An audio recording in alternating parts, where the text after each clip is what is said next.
Amigos, soy Adolfo Pérez y hoy vamos a hablar de política y rock. Para ello estamos con el escritor Santi Escribano. Bienvenido, Santi, ¿cómo estás? Hola, muy buenas. Pues muchísimas gracias. Estoy muy bien, encantado de estar aquí hoy atendiéndonos y con muchas ganas pues de que tener una conversación productiva y divertida. Bueno, pues mira, vamos a hablar sobre el libro que has escrito que se llama La Hoguera. Está publicado por Editorial Ovejas Negras y cuéntanos, ¿qué vamos a encontrar en La Hoguera? La hoguera es la segunda parte de una trilogía que está en marcha, la trilogía de historias de política y rock, que creo que es un poco, define bien de qué va, pero la gente a veces se descoloca, la gente no tiene muy claro por dónde pueden ir los tiros, porque son dos cosas, la política y el rock, que aparentemente no tienen mucho que ver. Vamos por partes. Por un lado, en lo formal, tanto esta hoguera como el libro que lo inicia, que se llamaba La Mecha, que también salió con Ovejas Negras hace 3 años, en 2004 va a ser ya, en 2021, como pasa el tiempo. El formato son historias cortitas de no más de 10 páginas en ninguno de los casos, asociadas todas y cada una de ellas a una canción de música rock, punk o similares, en un abanico muy, muy amplio del rock.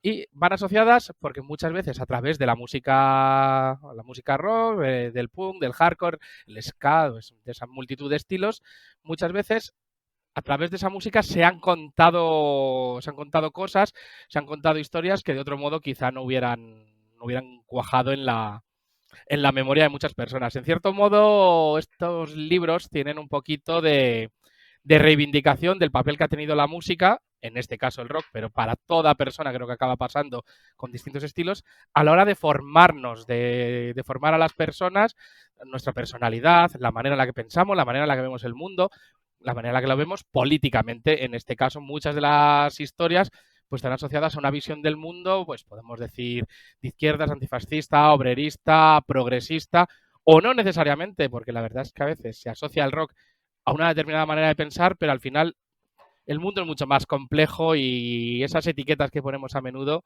se suelen, se suelen salir. Así que resumiendo, son historias cortitas que cuentan en muchos casos pues historias de política social, de contracultura, de cositas que han pasado en el mundo, asociadas en todos los casos, eso siempre, a una canción.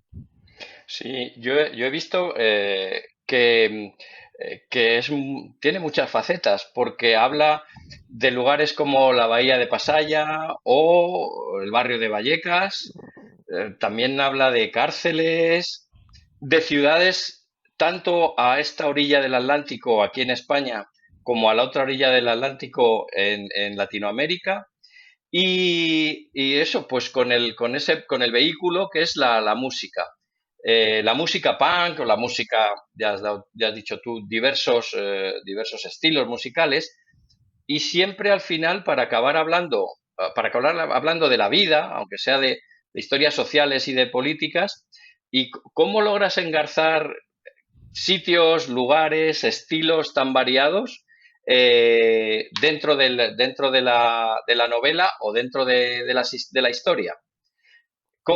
O sea, una canción te sugiere un lugar, te sugiere quizá el lugar donde ese grupo musical ha nacido o las historias que cuenta. O cuéntanos un poco eso. La verdad es que el Cómo sí. se genera cada uno de esas historias?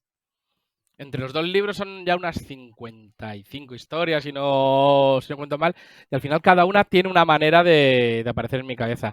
Yo realizo semanalmente un programa de radio con un grupo de amigos, amigas, compañeros a los que quiero mogollón y que han pillado mucho el estilo de esto desde ya hace 9 años. Llevamos haciendo el programa Cienfuegos, Política y Rock. El espíritu es ese.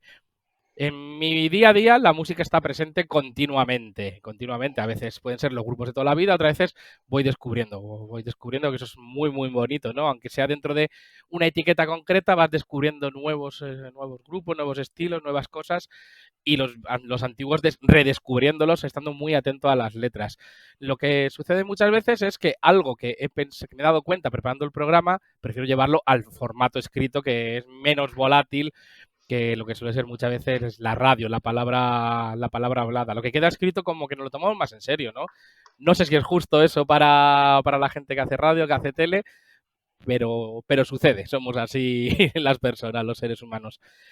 Y al final lo que pasa, hay veces que la canción me lo pone a huevo, desde decir, siempre he tenido esa pequeña curiosidad desde peque, de qué está hablando esta canción, qué es lo que está contando. Mencionabas la Bahía de Pasaya, una matanza policial, terrorismo policial que hubo en los años 80 contra militantes de los grupos autónomos que cantaron Barricada. Yo creo que es una historia que está muy clara, no engaña a nadie de qué va la canción, es muy muy clara, es quizá de las más conocidas de los libros porque Barricada llegó a tener un éxito comercial espectacular y aún así se mojaban en hablar de cosas de este tipo.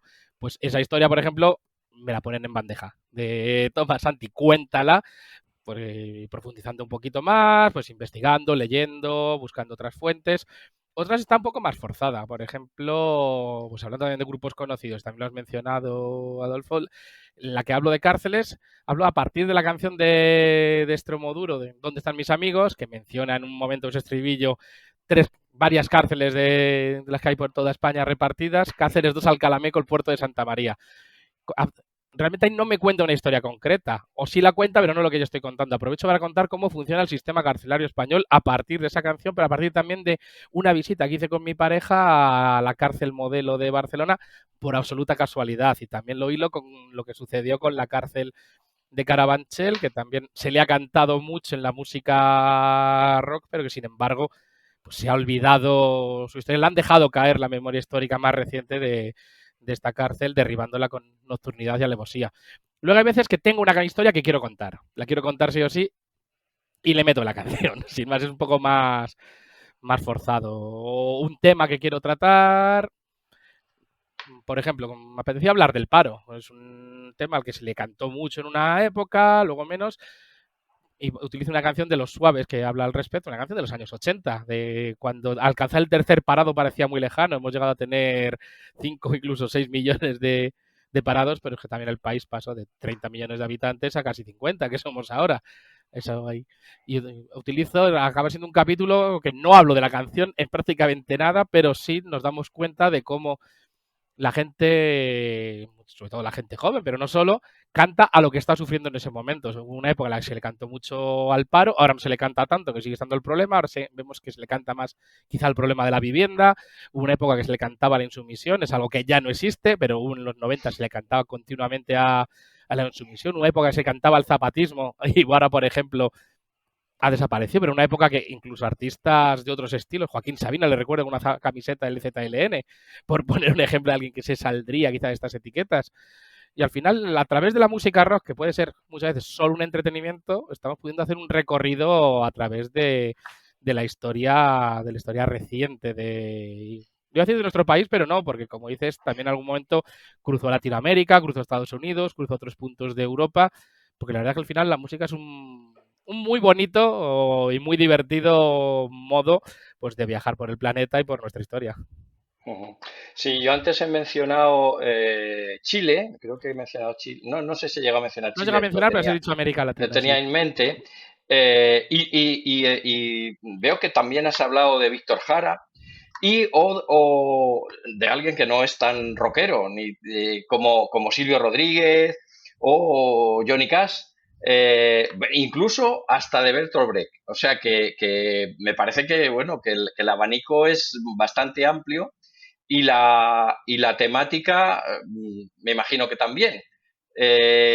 ¿Cómo han entrado esos cantautores latinoamericanos en la hoguera?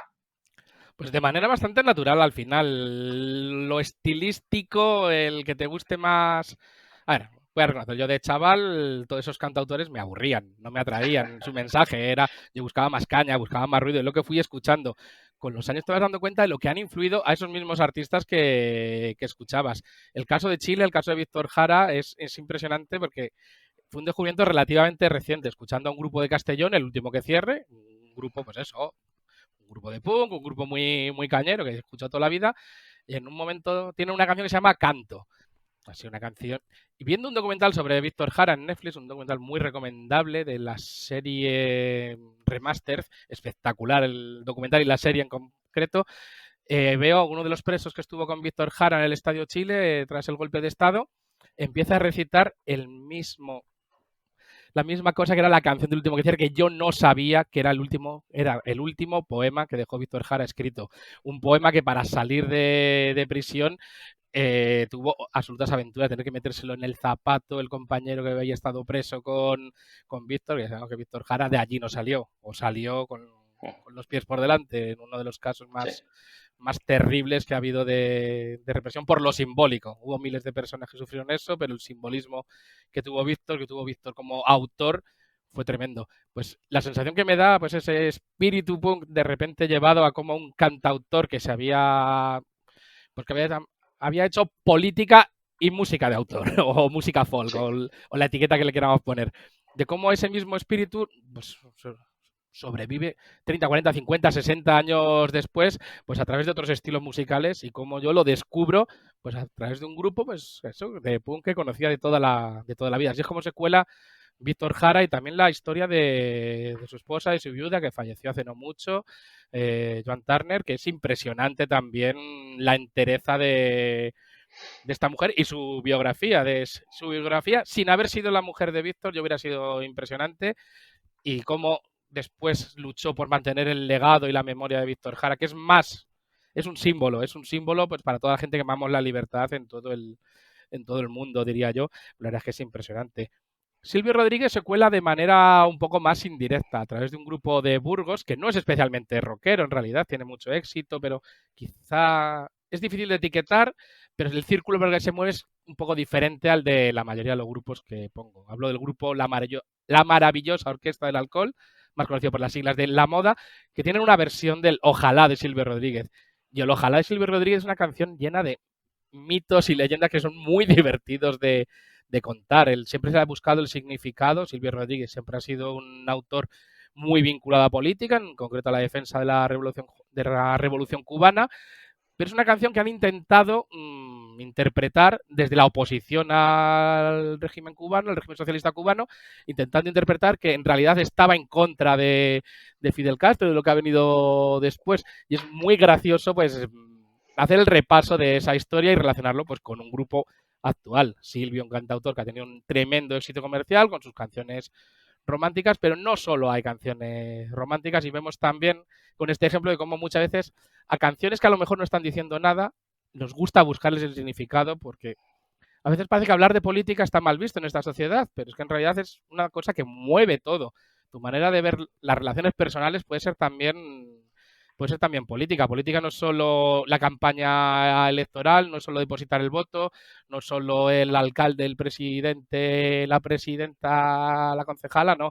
La política es un poquito todo y es también una cosa que creo que se refleja en este libro. Y similar pasa la historia también bestial de Johnny Cash y de June Carter, de su mujer. Lo cojo a través de la canción de un grupo punk estadounidense, Social Distortion, que prácticamente no les menciono. La historia que estoy contando en realidad es de Johnny Cash. Yo quería hablar de Johnny Cash, pero que Johnny Cash ha influido mucho, mucho, mucho al punk estadounidense, que se mueve unos códigos diferentes al europeo. Su mentalidad es otra, su manera de ver la política, el mundo, la sociedad es otra. Y Johnny Cash es es un absoluto resumen de una buena parte de la historia del siglo XX estadounidense, que a quienes nos gusta la música, pues la cultura estadounidense hay que tenerla muy, muy, muy en cuenta porque nos ha influenciado todo. Bueno, has hecho referencia antes a al programa Cienfuegos, que lo emitís, por cierto, desde Pinto. Si no me equivoco, es los lunes Eso es. y que he comprobado que lleváis ya 260 y tantos programas. Es decir, que bueno, que tiene tiene ya una tradición bastante grande. Y eso también te hace, yo creo que eso te une a la Unión de Radios Libres y Comunitarias de Madrid, de manera que veo que estás trabajando en una emisora local, con programas alternativos, desde la base, con una vocación contracultural, pero que fíjate eso, todo ese, supongo que todo ese trabajo y todo ese conocimiento también de la música, es una percha que supongo que te ha ayudado a difundir en otro medio, que es el medio de los libros. Eh, en el fondo, tu libro tampoco está tan lejos de esos mensajes que uno puede recibir por la radio, ¿no? De música y de que estoy de acuerdo contigo, que no hay, la política no es solamente las elecciones generales ni votar, sino que la política ha de hacerse cada día. Y yo creo que también tiene esa vocación, ¿no? De esa vocación política. Tu libro está en el propio título, la lleva. Eso es, sí, sí, a veces está muy como mal vista la palabra política. Cienfuegos se emite actualmente, bueno, actualmente desde 2018 en Radio Sata. Radio Sata es la emisora comunitaria de Pinto que se fundó en 2014, que hace, pues eso, vamos a puntito de cumplir 10 años. los 11 Sí, años. 11. Hablando de libros, junto con otro compañero, Alberto Camacho, tenemos a puntito de caramelo el libro de los 10 años de Radio Sata. Tuve que haber salido un poco antes, temas editoriales, al final este mundo es más complejo de lo que parece, que Sí. es un libro que eso, esperamos que salga en esta primera mitad del año 25 y va sobre los 10 años de Radio Sata, pero también sobre la historia de la radiodifusión en Pinto y también un poquito sobre el movimiento de las radios libres y comunitarias, tanto en España como en el resto del mundo. Es todo un modo de comunicar un poco diferente al de otros tipos de medios de comunicación. Es un modo de comunicar que va desde la base, que pone un poco el acento en quien está comunicando más que en el buscar las grandes audiencias, sino en la importancia que tenemos toda persona, sin necesidad de ser profesionales, de comunicarnos, de contar las cosas, y desde este tipo de medios como Radio Sata se intenta poner un poco el altavoz para facilitarlo y hacerlo y democratizar en la comunicación al fin y al cabo. Más en estos tiempos que aunque parece todo más accesible, llega un momento que casi vas viendo y casi todos los medios son de los mismos propietarios y muchas veces propietarios que no tienen interés real en la comunicación, sino que tienen una tele como pueden tener una fábrica de coches o una empresa de carne. Y todo esto hila con el trabajo en la Unión de Radios Libres y Comunitarias. Es una federación de 11 emisoras de radio Sí. que siguen este modelo comunicativo, este modelo social que es el de la comunicación comunitaria, muy pegado a pues eso, a las asociaciones vecinales, a los movimientos sociales, etcétera. Entre esas 11 emisoras está Radio Sata desde su fundación, pero vamos, hay emisoras en Madrid Capital, en Rivas, en Coslada, en Morata de Tajuña, en Leganés, espero no olvidarme de ninguna, y dio la casualidad, cosas del mundo, tras mi salida del departamento de prensa de estudiantes, hará un par de años, pues en mi búsqueda de trabajo surgió la oportunidad de entrar a trabajar a media jornada en la URCM, en esta Unión de Radios Libres y Comunitarias, pues para tanto llevar temas administrativos como temas de formación, que estamos dando bastantes cursos, como también de llevar contenidos. Con lo cual, al final, he tenido la tremenda suerte de algo en lo que lleva muchos años participando, pues en el mundo de las radios libres y comunitarias, pues llegar a un momento en el que he podido estar también, porque sea un poco buena parte de mi día a día en lo laboral, pero vamos, sí, es un trabajo especial, la verdad que tiene su gracia. Sí, has hecho mención a tu trabajo en el Club Estudiantes. Ahí trabajaste en el gabinete de prensa y de manera que tú que tienes de formación eres periodista, has trabajado en ese lado y también has trabajado como reportero, como reportero sobre todo del ámbito del baloncesto, ¿no? Porque en el club que trabajaste es en el Estudiante, supongo que es en el que mejor te mueves. Oye, ¿cómo ha sido, qué te ha aportado esa doble vertiente? Desde, como dicen los periodistas, desde el lado oscuro de la comunicación y desde el lado del periodista puramente. ¿Qué te ha aportado personalmente y profesionalmente esas dos visiones, esas dos perspectivas? Claro, yo siempre El tener esas digo, dos sí, perspectivas, quiero decir. sí, sí, sí, te he entendido, te he entendido. Me ha aportado entender lo que necesita el periodista, la velocidad con la que lo necesita, los tiempos con lo que lo necesita, porque muchas veces era a mí al que llamaba, necesitamos tal cosa del estudiante, no sé qué, pues había que dárselo en los plazos y había que dárselo en el momento que fuera y había que... Y me ha servido también para entender cuando ahora tengo que llamar yo para solicitar una entrevista, que me amplíen información y demás, saber qué está pasando por la cabeza del otro lado, saber que no es que a lo mejor si es en deporte el jugador tiene unos horarios y la persona que me está ahí de entre medias está para decirme lo que, para intentar facilitarlo, pero también está un poco para facilitarle la vida a la persona con la que está viendo. Entiendo las necesidades de los dos lados y por eso muchas veces me enfado cuando ahora veo que me dan largas. ¿Sabes? Por ejemplo, yo perdía el culo cuando me llama un periodista, aunque fuera para decirle que no te puedo dar la entrevista, es un tema que no nos Sí. interesa, es un tema que no sé qué. Yo respondí inmediatamente. Yo ahora cuando me dan largas me pongo malo, pero bueno, y me doy cuenta que no era tan malo en mi faceta anterior. También veo eso, las diferencias entre la comunicación corporativa, que al fin y al cabo es lo que es trabajar en un departamento, aunque sea de deportes, comunicación corporativa, defender una marca, de lo que es hacer periodismo. Hacer periodismo es otra cosa. Hacer periodismo es otra cosa y no solo tiene que ver con mantener una reputación. Eso tienes que investigar, no vas a hacer amigos en el periodismo. El periodismo no es hacer amigos, no, el otro son relaciones públicas, ¿no? Que decía alguno, pero esto es otra cosa. Sí. Oye, pues como buen aficionado al básquet que eres, yo sé que, o me imagino que haces lanzamientos de tres, porque has escrito esta trilogía incendiaria, de los que ya hemos comentado, o sea, has publicado La Mecha en 2021 y La Hoguera, que es el año pasado, y es el que tenemos entre manos. Y bueno, ¿cuál será el próximo volumen? ¿Aventuro que se llamará La Explosión o algo así? No lo tengo, No.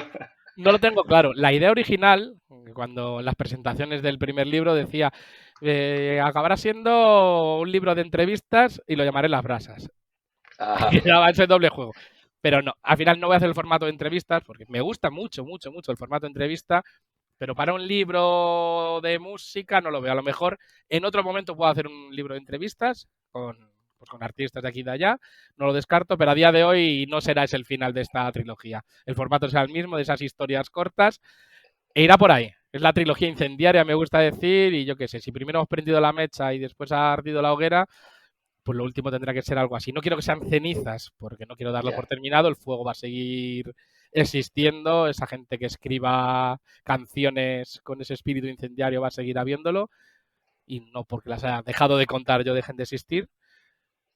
Con lo cual irá algo parecido, si esa brasa, esos rescoldos, eso que siempre queda, será algo así, porque ese espíritu además. El fuego como metáfora a mí me encanta. Sí. Pues bueno, pues mira, tenemos que ir apagando esta hoguera que tenemos porque se nos pasa el tiempo, pero muchísimas gracias, Santi, por habernos acercado a este mundo polifacético que tú vives y que escribes, y también reivindicativo a través del libro de La Hoguera.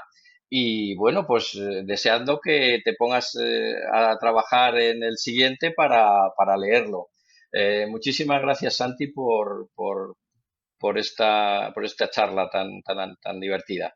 Muchas gracias, Adolfo, y a todo el equipo, y encantado de colaborar con estos medios locales que es tan necesario, pues verlo cercano. Veo un espíritu muy similar al que tenemos en los medios comunitarios, que al final es de lo que se trata, de que no solo se hable de lo que marque las grandes agendas, sino hablar de lo cercano, con lo cual súper agradecido de vuestra labor y de que hayáis pensado en mí. Pues muchísimas gracias, Santi, de nuevo. Y a vosotros, os veo pronto en otra ocasión. Adiós.